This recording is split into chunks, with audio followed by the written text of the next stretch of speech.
morning to everyone. Today in this video we'll see how you can use this DJI Osmo Pocket 3 camera, that may be DJI Osmo Pocket 3, 4, 2 or anything, as the web camera for your laptop.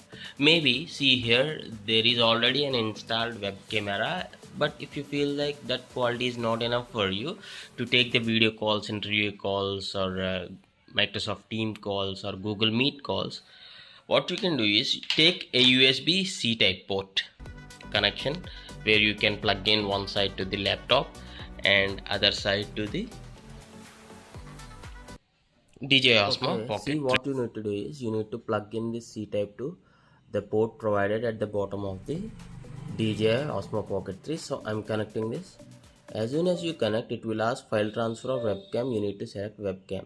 So now the DJI Osmo Pocket 3 is in the webcam mode. On my laptop, what I'll do is I'll be just browsing through Google Meet. Just for the testing purpose, I'll be choosing this Google Meet. Okay, I'll be opening and I'll be testing this. Click on new and click on start an instant meeting, just for the testing purpose. Okay, yeah, see here, this has started a meeting with this audio of video is closed, right?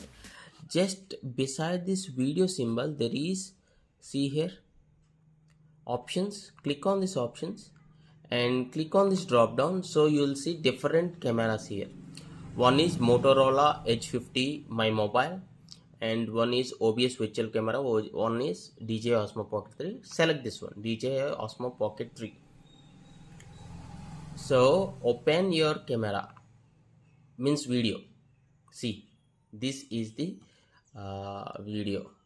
This is the DJI Osmo Pocket 3. See, right?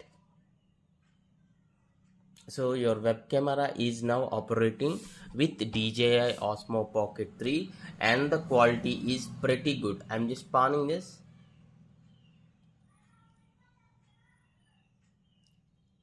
Yeah.